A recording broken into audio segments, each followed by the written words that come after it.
National Book Festival on my way to give a talk about a book I'd written, when a woman ran up to me, which doesn't happen enough, believe me. And she said, "Oh my God, it's you." And I said, "Well, yes, you know. It's kind of hard to argue with." She said, "I just admire you so much. I love your books. You've meant a lot to me and really to my family. Would you wait right here? I want to go buy your new book and have you sign it." And I said, "Yes, ma'am." And I stood there, and let us confess, in this ecclesiastical setting, I was feeling kind of full of myself. When she came back with John Grisham's latest novel. It gets worse. That had been on a Saturday in September, and I was on my way to Maine to see the 41st President of the United States and Mrs. Bush. And I was feeling rather sorry for myself.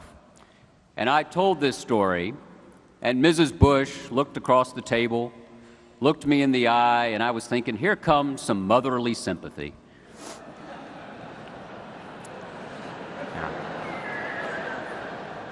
That's called telegraphing. Here it comes. And she said, "Well, how do you think poor John Grisham would feel? You know, he's a very handsome man." So I was 0 for 2. But it was a fair and funny point, as were so many of the points that Barbara Pierce Bush made in her long and consequential life. Known as Barbara, as Bar, as Mom, as Mother, as Ganny, as the Silver Fox, and as the Enforcer, she was candid and comforting, steadfast and straightforward, honest and loving. Barbara Bush was the First Lady of the greatest generation. As the fiancée and then the wife of a World War II naval aviator, she waited and prayed in the watches of the night. During the war, she worked at a nuts and bolts factory in Port Chester, New York, and she joined George H.W. Bush in the great adventure of post-war Texas, moving to distant Odessa in 1948, 70 summers ago. From Rye, Mrs. Bush's mother would send boxes of soap and detergent to her daughter on the grounds that they probably didn't have that kind of thing in West Texas. Mrs. Bush raised a family, endured the loss of a daughter to leukemia, and kept everything and everyone together.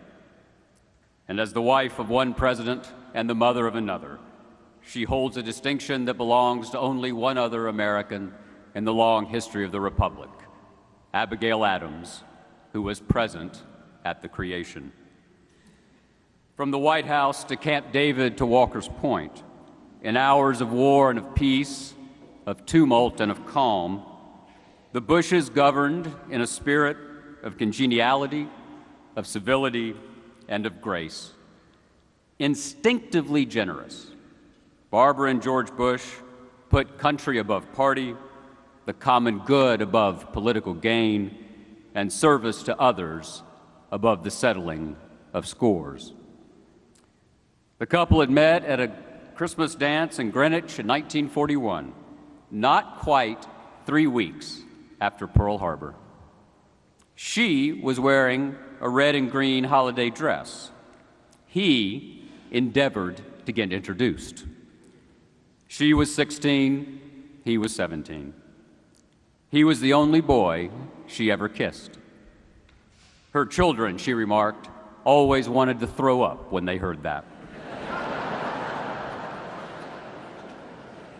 In a letter to Barbara during the war, George H.W. Bush wrote, "I love you, precious, with all my heart, and to know that you love me means my life. How often I have thought about the immeasurable joy that will be ours someday. How lucky our children will be to have a mother like you." And if you ask them, they'll be the first to say they were. I once asked President Bush if he had known, even in the beginning, how resilient Mrs. Bush would be. "No," he said, tears coming to his eyes. And he went on, "She's the rock of the family, the leader of the family. I kind of float above it all. But she's always there for me and for the kids. Just amazing. Debutante from Rye, willing to make our own way, have adventures. Wasn't always easy for her, but never a word of complaint. Just love and strength. Opinions, too, of course, lots of those. She was strength itself, and if her tongue were sometimes sharp, she was as honest with herself as she was with all of us. When she once unwisely described a female political opponent of her husband's as a word that rhymed with rich, she reported that her family had begun calling her the Poet Laureate. And she loved the story of how when her eldest son, the 43rd President of the United States, took up painting, his instructor asked him if he'd ever used the color burnt umber. "No," 43 replied, but he did remember that from his mother's cooking.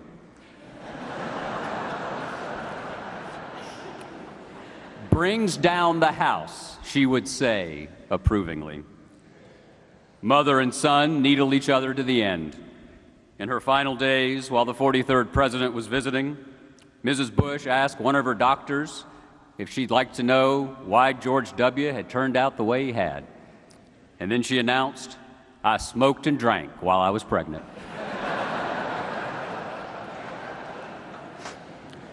She was a point of light. In 1989, when many Americans lived in ignorance about HIV/AIDS, Mrs. Bush went to a home for infected infants and hugged the children there, as well as an adult male patient. The images sent a powerful message, one of compassion, of love, and of acceptance. She believed literacy a fundamental civil and human right and gave the cause her all.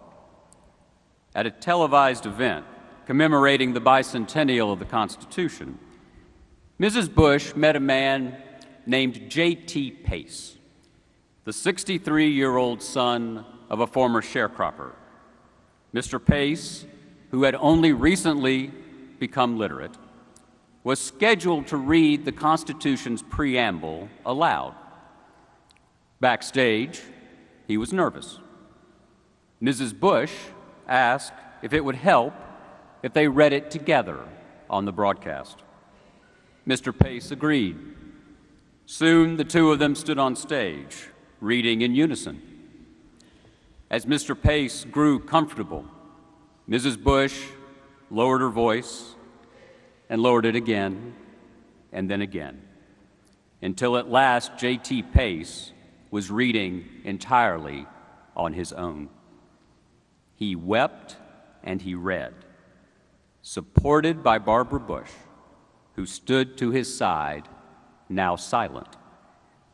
Her work was done when his voice spoke of the unending search for a more perfect union. J.T. Pace had found his voice, not least because Barbara Bush had lent him her heart. Just last summer, on a sunny day on the Bush's porch in Maine, talk turned to World War II and that terrible Saturday, September 2nd, 1944, when Lieutenant Junior Grade George Herbert Walker Bush was shot down on a bombing raid over Chichijima. Two of his crewmates didn't make it, becoming casualties of war. Lieutenant Bush parachuted out of the bomber, plunged into the sea, came up to the surface, flopped onto a life raft, and waited, scared and retching. Had young Bush been captured by the Japanese, he would have been held captive on an island that was home to horrific war crimes, including cannibalism. Bar, he'd say in later years, I could have been an hors d'oeuvre. In truth, it had been the closest of calls. George, Mrs. Bush said, in Maine last July, in their great old age, lost in reminiscence. You must have been saved for a reason.